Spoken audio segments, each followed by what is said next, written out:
نحمده ونصلي على رسوله الكريم اما بعد فاعوذ بالله من الشیطان الرجیم بسم اللہ الرحمن الرحیم۔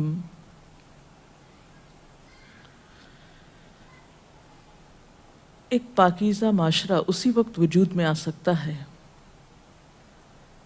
جب خاندانی نظام مضبوط ہو، اور خاندانی نظام کی مضبوطی کا انحصار شوہر اور بیوی کے باہمی تعلقات پر ہوتا ہے۔ دونوں کے درمیان جب تک باہم موافقت نہ ہو، دونوں ایک دوسرے کے حقوق کا خیال نہ رکھیں، اس وقت تک خاندان کے اندر خوشی، راحت، سکون پیدا نہیں ہو سکتا۔ تو آئیے ہم دیکھتے ہیں کہ اسلام شوہر اور بیوی کو ایک دوسرے کے حقوق کی ادائیگی کے لیے کیا حکم دیتا ہے۔ سب سے پہلے شوہر کی ذمہ داریوں پہ بات کریں گے اور عورت کے حقوق پر۔ قرآن پاک میں اللہ سبحانہ وتعالی نے شوہر اور بیوی دونوں کو ایک دوسرے کا لباس بتایا ہے۔ ارشاد باری تعالیٰ ہے، ہن لباس لکم وانتم لباس لہن، وہ تمہارا لباس ہیں اور تم ان کا لباس ہو۔ اور لباس انسان کے لیے حفاظت، زیب و زینت اور سکون کا باعث ہوتا ہے۔ انسان اپنے لباس سے پہچانا جاتا ہے، انسان اپنے لباس کی کیئر کرتا ہے، اس کی حفاظت کرتا ہے، نگہداشت کرتا ہے، اس کے بارے میں کانشیس ہوتا ہے، اس سے غافل نہیں ہوتا، کیونکہ وہ اس کی شخصیت کو خوبصورت بناتا ہے، اور اگر لباس اچھا نہیں تو شخصیت داغدار ہو جاتی ہے۔ تو جس طرح لباس اور جسم کا باہم تعلق ہے، ایک مضبوط تعلق، قریبی تعلق، اسی طرح شوہر اور بیوی کا بھی باہم ایک مضبوط قریبی تعلق ہوتا ہے۔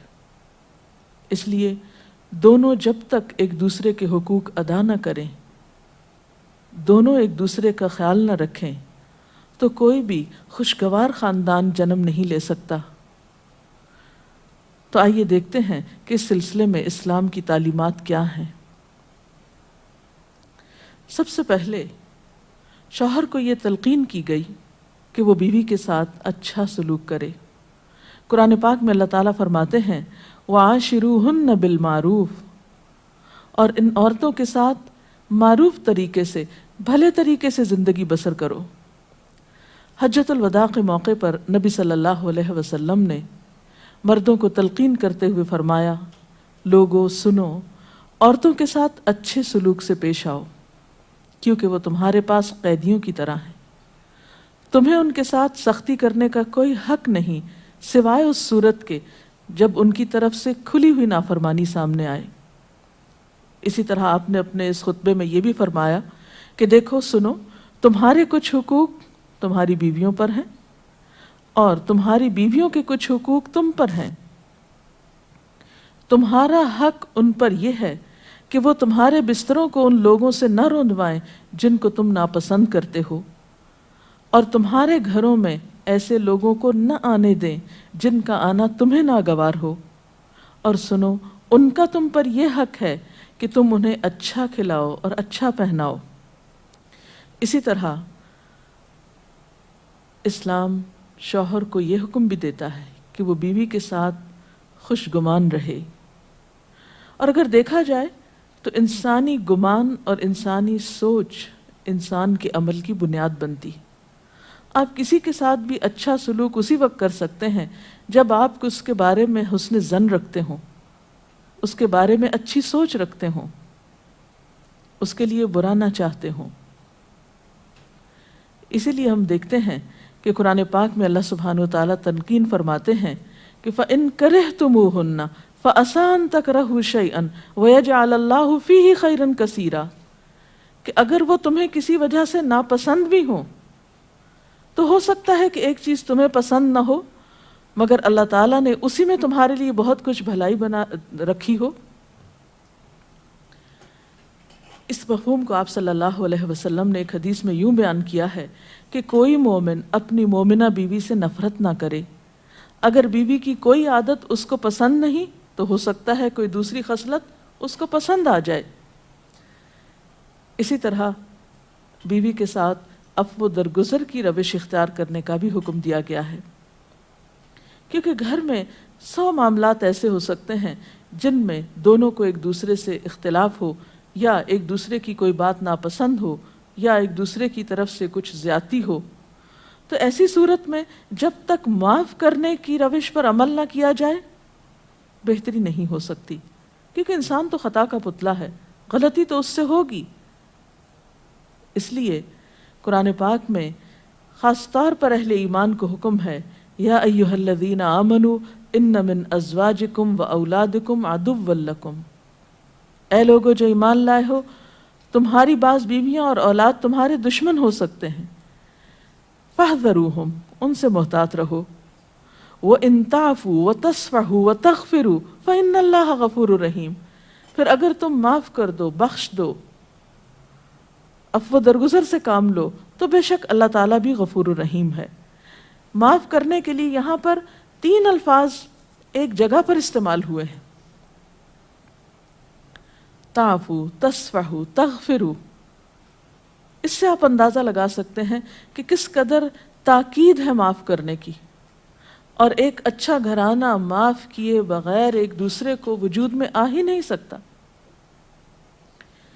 نبی صلی اللہ علیہ وسلم نے خاص طور پر عورت کے ساتھ اچھے سلوک کی تلقین کرتے ہوئے فرمایا، عورتوں کے ساتھ اچھا سلوک کرو، عورت پسلی سے پیدا کی گئی ہے، اور پسلیوں میں سب سے زیادہ اوپر کا حصہ ٹیڑھا ہے، اس کو سیدھا کرو گے تو ٹوٹ جائے گی، چھوڑ دو گے تو ٹیڑھی رہے گی، بس عورتوں کے ساتھ اچھا سلوک کرو۔ بعض اوقات یہ سمجھا جاتا ہے کہ اس میں شاید عورتوں کی توہین کی گئی، نہیں، اس میں عورت کی فطرت کو بتایا گیا ہے کہ اس کے اندر ایک خاص طرح کے جذبات اللہ تعالیٰ نے پیدا کیے ہیں۔ مرد عموماً زیادہ عقل سے کام لیتے ہیں جبکہ عورت جذبات سے کام لیتی ہے، تو مرد اپنی سوچ کے مطابق عورت سے معاملہ نہ کرے، بلکہ عورت کی پوزیشن کو دیکھتے ہوئے، اس کے جذبات کو دیکھتے ہوئے اس سے معاملہ کرے اور حسن سلوک کرے، تو خاندانی زندگی زیادہ خوشگوار ہو سکتی ہے۔ پھر اسی طرح بیوی کے ساتھ خوش اخلاقی کا برتاؤ کرنے کا حکم دیا گیا۔ آپ صلی اللہ علیہ وسلم نے فرمایا، کامل ایمان والے مومن وہ ہیں جو اپنے اخلاق میں سب سے اچھے ہیں، اور تم میں سب سے اچھے لوگ وہ ہیں جو اپنی بیویوں کے حق میں سب سے اچھے ہیں۔ ہمارے ہاں تو اس شخص کو زن مرید کہا جاتا ہے جو بیوی کے ساتھ اچھا سلوک کرتا ہو، حالانکہ اللہ کے رسول صلی اللہ علیہ وسلم کے نزدیک سب سے اچھا مومن وہ ہے جو بیوی کے حق میں خوش اخلاقی برتتا ہے۔ یعنی کسی انسان کی خوش اخلاقی کا ثبوت اس سے نہیں دیا جائے گا کہ وہ اپنے گھر سے باہر کس کے ساتھ کیسا ہے، بلکہ یہ دیکھا جائے گا کہ وہ گھر کے اندر کیسا سلوک کر رہا ہے اپنے قریب ترین انسان کے ساتھ۔ حضرت عائشہ رضی اللہ تعالیٰ عنہا فرماتی ہیں کہ میں نبی صلی اللہ علیہ وسلم کے ہاں گڑیوں سے کھیلا کرتی تھی، میری سہیلیاں بھی میرے ساتھ کھیلتی، جب نبی صلی اللہ علیہ وسلم تشریف لاتے تو سب ادھر ادھر چھپ جاتی، آپ ڈھونڈ ڈھونڈ کر ایک ایک کو میرے پاس بھیجتے تاکہ وہ میرے ساتھ کھیلیں۔ اس سے آپ اندازہ لگا سکتے ہیں کہ آپ صلی اللہ علیہ وسلم کا اپنے ازواج مطہرات کے ساتھ کیسا سلوک تھا، کیسا معاملہ تھا، اور وہ ان کے جذبات کا کس قدر خیال رکھتے تھے۔ اسی طرح شوہر کی ذمہ داریوں میں سے یہ ذمہ داری بھی ہے کہ وہ بیوی کو خوش دلی سے نان نفقہ دے، اس کی ضروریات پوری کرے۔ اس سے نہ صرف یہ کہ دنیاوی اعتبار سے وہ اپنی ذمہ داری پوری کرے گا، بلکہ آخرت کے اعتبار سے بھی وہ بہترین اجر و ثواب کا مستحق ہوگا۔ نبی صلی اللہ علیہ وسلم نے فرمایا، 1 دینار وہ ہے جو تم نے اللہ کی راہ میں خرچ کیا، ایک وہ ہے جو تم نے کسی غلام کو آزاد کرنے میں خرچ کیا، ایک وہ ہے جو تم نے کسی فقیر کو صدقے میں دیا، اور ایک وہ ہے جو تم نے اپنے گھر والوں کو صدقے میں دیا، یعنی اپنی بیوی کو کھلایا، اس کی ضروریات پوری کرنے پہ لگایا۔ ان میں سب سے زیادہ اجر و ثواب اس دینار کے خرچ کرنے کا ہے جو تم نے اپنے گھر والوں پہ خرچ کیا۔ وہ لقمہ جو شوہر اپنی بیوی کو کھلاتا ہے وہ شوہر کے حق میں صدقہ لکھا جاتا ہے، یعنی فریضے کی ادائیگی تو اپنی جگہ، لیکن اس کا خرچ کرنا اس کے لیے باعث ثواب ہے اس مد میں۔ پھر اسی طرح بیوی بچوں کی دینی تعلیم و تربیت یہ بھی شوہر کی ذمہ داری. قرآن پاک میں اللہ تعالیٰ فرماتے ہیں یا ایھا الذین آمنوا قوا انفسکم واہلیکم نارا، اے لوگو جو ایمان لائے ہو اپنے آپ کو اور اپنے گھر والوں کو آگ سے بچاؤ. قرآن پاک میں نبی صلی اللہ علیہ وسلم کے ذریعے امت کو حکم دیا گیا ہے وَأْمُرْ أَهْلَكَ بِالصَّلَاةِ وَاصْطَبِرْ عَلَيْهَا، کہ اپنے گھر والوں کو نماز کا حکم دو اور خود بھی اس کی پابندی کرو. اسی طرح بیوی کے لیے بھی کچھ احکامات ہیں، بیوی کی بھی کچھ ذمہ داریاں ہیں جو اسے شوہر کے حق میں پوری کرنا ہے. پہلی ذمہ داری یہ کہ بیوی خوشی کے ساتھ شوہر کی اطاعت کرے. قرآن پاک میں نیک عورتوں کی صفت یہ بتائی گئی ہے فالصالحات قانتات، نیک عورتیں فرما بردار ہوتی ہیں، ایک طرف اللہ کی اطاعت گزار اور دوسری طرف شوہر کی اطاعت گزار. شوہر کی اطاعت کے بارے میں ایک حدیث میں آتا ہے آپ صلی اللہ علیہ وسلم نے فرمایا 2 قسم کے لوگ ایسے ہیں کہ جن کی نمازیں ان کے سروں سے اوپر نہیں جاتی. ایک وہ غلام جو اپنے آقا سے بھاگ جائے جب تک کہ واپس نہ آئے، اور دوسرے وہ بیوی جو اپنے شوہر کی نافرمانی کرے جب تک کہ نافرمانی سے باز نہ آ جائے. یہاں تک حکم ہے کہ بیوی شوہر کے معاملے میں کسی دوسرے کی بات نہ مانے. یعنی شادی کے بعد ایک عورت جب شوہر کے گھر چلی جاتی ہے تو پھر شوہر کا حق سب سے بڑا ہو جاتا ہے. بعض اوقات ہمارے معاشرے میں ایک طرف شوہر کچھ کہتا ہے، دوسری طرف والدین کچھ کہتے ہیں، تیسری طرف کسی اور کا مشورہ کچھ ہوتا ہے، عورت بیچاری بیچ میں پس جاتی ہے. ایسے موقع پر عورت کے لیے کیا لازم ہے، اس کی پرائرٹی کیا ہوگی کہ وہ اپنے شوہر کی بات مانے. عورت کی دوسری بڑی ذمہ داری اپنی آبرو اور عزت و عصمت کی حفاظت ہے. عورت کوئی ایسا کام نہ کرے جس سے اس کی عفت و عصمت پر کچھ حرف آئے. ازدواجی زندگی کی خوشی کا راز باہم ایک دوسرے پر اعتماد ہے. اگر کوئی بھی ایسا کام عورت کرتی ہے جس سے شوہر کے دل میں شک ہو جاتا ہے، اعتماد ختم ہو جاتا ہے، تو اس سے ازدواجی زندگی کی خوشیاں ختم ہو جاتی ہیں. یہ اعتماد بے حد ضروری ہے اور اس کے لیے اپنی عزت عصمت کی خصوصی حفاظت. نبی صلی اللہ علیہ وسلم نے فرمایا عورت جب 5 وقت کی نماز پڑھے، اپنی آبرو کی حفاظت کرے، اپنے شوہر کی فرما بردار رہے تو وہ جنت کے جس دروازے سے چاہے داخل ہو جائے. اسی لیے شوہر کی اجازت اور مرضی کے بغیر گھر سے بھی نہیں نکلنا چاہیے. حضرت معاذ بن جبل کہتے ہیں کہ نبی صلی اللہ علیہ وسلم نے فرمایا خدا پر ایمان رکھنے والی عورت کے لیے جائز نہیں کہ وہ اپنے شوہر کے گھر میں کسی ایسے کو آنے دے جس کا آنا شوہر کو پسند نہ ہو، اور وہ ایسی صورت میں گھر سے نکلے جب اس کا نکلنا شوہر کو پسند نہ ہو. اطاعت کے علاوہ شوہر کو خوش رکھنا یہ بھی بے حد ضروری ہے. نبی صلی اللہ علیہ وسلم نے فرمایا جس عورت نے اس حال میں انتقال کیا کہ اس کا شوہر اس سے خوش تھا تو وہ جنت میں داخل ہوگی. اور عموماً کسی کی خوشی کے لیے انسان اپنے جذبات کی قربانی دیتا ہے، بعض اوقات اپنی سوچ کی قربانی دیتا ہے، بعض اوقات اپنے کسی اور راحت و آرام کی قربانی دیتا ہے. تو ایک عورت جب اپنے شوہر کو خوش کرتی ہے تو جواباً اس کے لیے خوشی پلٹتی ہے. اس لیے گھریلو زندگی کی خوشی کا انحصار اسی بات پر ہے کہ دونوں ایک دوسرے کے لیے قربانی کے جذبات رکھتے ہوں، ایک دوسرے کے لیے رحمت اور ایک دوسرے کے لیے مودت کا ذریعہ ہوں. جیسا کہ قرآن پاک میں شادی کا مقصد ہی یہ بتایا گیا کہ دونوں کے درمیان باہم مودت اور رحمت کے جذبات ہوں، ایک دوسرے کے لیے سکون کا باعث ہوں، تاکہ انسانی زندگی بہترین طریقے پر رواں دواں رہے.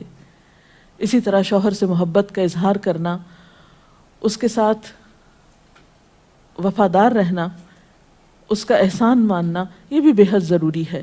حضرت اسماء کہتی ہیں کہ ایک بار نبی صلی اللہ علیہ وسلم میرے پاس سے گزرے، میں اپنی سہیلیوں کے ساتھ تھی. آپ نے ہمیں سلام کیا اور ارشاد فرمایا تم پر جن کا احسان ہے ان کی ناشکری سے بچو. تم میں سے ایک اپنے ماں باپ کے گھر کافی دنوں تک بن بیاہی بیٹھی رہتی ہے، پھر اللہ تعالیٰ اس کو شوہر عطا کرتا ہے، اولاد دیتا ہے، اور ان سارے احسانات کے باوجود اگر کبھی کسی بات پہ شوہر سے ناراض ہوتی ہے تو کہہ اٹھتی ہے میں نے تو کبھی تمہاری طرف سے کوئی بھلائی دیکھی ہی نہیں. تو یہ جملہ ناشکری کا جملہ ہے جو عورت کو نہیں بولنا چاہیے. قیامت کے دن اللہ تعالیٰ اس عورت کی طرف نظر رحمت اٹھا کر نہیں دیکھے گا جو شوہر کی ناشکری ہوگی۔ اور آخری بات یہ کہ عورت کے اوپر لازم ہے کہ وہ اپنے گھر بار، مال و اسباب اور اپنی ذمہ داریوں میں شوہر کی مددگار رہے، شوہر کی وفادار رہے۔ آپ صلی اللہ علیہ وسلم نے فرمایا قریش کی عورتیں کتنی اچھی عورتیں ہیں جو بچوں پہ بہت مہربان اور شوہر کے گھر بار کی حفاظت کرنے والی ہیں۔ آپ صلی اللہ علیہ وسلم نے ایک اچھی عورت کی خوبیاں بیان کرتے ہوئے فرمایا مومن کے لیے خوف خدا کے بعد سب سے مفید اور باعث خیر نعمت نیک بیوی ہے۔ اور نیک بیوی کون؟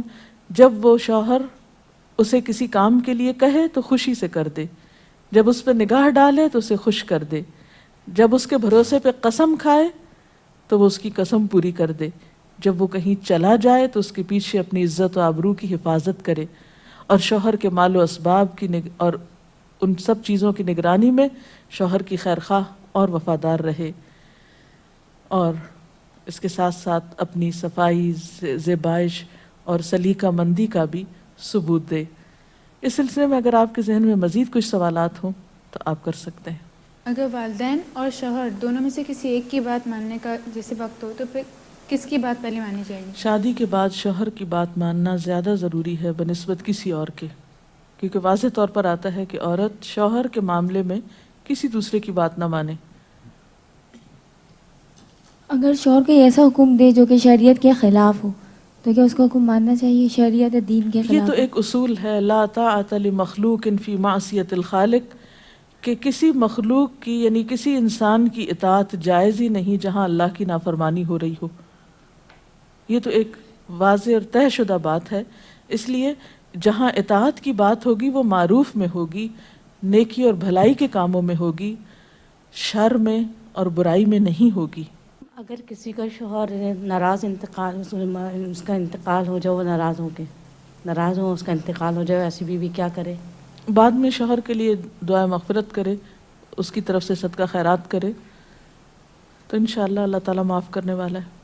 ڈاکٹر صاحبہ، اگر ایک پارٹنر اپنے حقوق، اپنے فرائض پورے کرتا ہے لیکن دوسرا جو ہے وہ نہیں کر رہا، تو اس صورت میں پھر کیا رویہ ہونا چاہیے؟ اس میں یہ ہے کہ حسن سلوک کے ساتھ دوسرے شخص کو توجہ دلانی چاہیے کہ وہ اپنے حقوق پورے کرے، کیونکہ تالی دونوں ہاتھوں سے بجتی ہے۔ ایک شخص کب تک اچھا سلوک کر سکتا ہے اگر دوسری طرف سے اچھا سلوک نہ ہو؟ لیکن یہ یاد رکھیے کہ انسان بد اخلاقی کے ساتھ نہ کسی کا دل جیت سکتا ہے، زور زبردستی کے ساتھ کسی سے اپنے حقوق نہیں منوا سکتا۔ وقتی طور پہ ہو سکتا ہے کوئی پریشرائز ہو جائے، لیکن کسی کے دل میں اپنی جگہ نفرت یا سختی سے نہیں بنائی جا سکتی، محبت کے ساتھ ہی بنتی ہے۔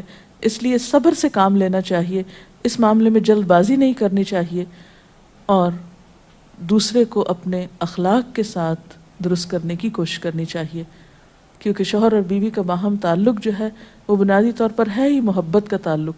اگر شوہر دینی تعلیم کو اہمیت نہیں دیتا لیکن بیوی اسے حاصل کرنا چاہتی ہے تو ایسے میں بیوی کو کیا کرنا چاہیے؟ اب دیکھیے کہ دین کی تعلیم تو یہی ہے کہ طلب العلم فریضۃ علی کل مسلم، علم حاصل کرنا ہر مسلمان پر فرض ہے۔ اس میں جیسے مرد کا حق ہے علم حاصل کرنے کا، ایسا ہی عورت کا بھی حق ہے، کیونکہ علم کے بغیر تو زندگی اندھیر ہے۔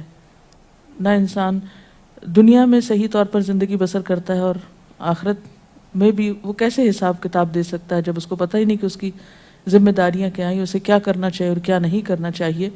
تو اس لیے اسلام نے ایسے معاملے میں عورت کو حق دیا ہے کہ وہ اپنا حق لے سکتی ہے، یعنی اگر شوہر نہیں بھی راضی تو وہ دینی علم حاصل کر سکتی ہے جس پر اس کی دنیا اور آخرت کی فلاح کا انحصار ہے۔ اگر شوہر دوسری شادی کرنا چاہے اور اپنی پہلی بیوی سے اجازت لینا کیا اس پہ فرض ہے؟ نہیں، فرض نہیں۔ السلام علیکم میڈم جو نان نفقے کا ذکر کیا ہے نا کہ ذمہ داری شوہر پہ ہے، تو وہ جی ہاں، کس حد تک ذمہ دار ہے؟ مطلب کہاں تک دے سکتا ہے؟ کوئی لمٹ ہے اس کی کہ اتنا کماتا ہے تو اتنا دے سکتا ہے؟ نہیں، اصل میں اس میں کوئی حساب کتاب تو نہیں کیا گیا، ہر ایک کو اس کی حیثیت کے مطابق دینا ہوتا ہے۔ جو وسعت والا ہے وہ زیادہ خرچ کرے گا، جو کم حیثیت والا ہے وہ اپنی حیثیت کے مطابق کرے گا، لیکن بنیادی ضروریات بیوی بچوں کی پورا کرنا شوہر کی ذمہ داری ہے، جس میں تعلیم، رہائش، خوراک، لباس، دوا، علاج، معالجہ، یہ سب شوہر کی ذمہ داری۔ ڈاکٹر صاحب آپ نے کہا کہ یہ باہم اعتماد کا رشتہ ہے میاں بیوی کا. اب میاں تو بیوی پہ اعتماد کرتا ہے، اگر بیوی کو اس پہ نہیں اعتماد ہے کہ وہ کچھ چھپاتا ہے یا کچھ نہیں بتاتا ہے، تو بیوی کو کہاں تک اجازت ہے کہ وہ اس بات کو کریدے، اس سے پوچھے؟ میرا خیال ہے کہ بعض اوقات معاملات کریدنے سے اور زیادہ خراب ہوتے ہیں، اور بعض اوقات انسان بلا وجہ کسی وہم کا شکار ہوتا ہے، شیطان وسوسے ڈالتا ہے اور انسان کو غمگین اور پریشان رکھتا ہے۔ تو اس میں یہ ہے کہ انسان کو تجسس کرنے سے منع کیا گیا ہے، کیونکہ اس سے حاصل کچھ نہیں ہوتا، اور انسان کے ظاہر پر ہی معاملہ کرنا چاہیے اس سے۔ اس کے ساتھ ہی آج کے پروگرام کا وقت ختم ہوتا ہے، اب اجازت چاہتے ہیں۔ السلام علیکم ورحمۃ اللہ وبرکاتہ۔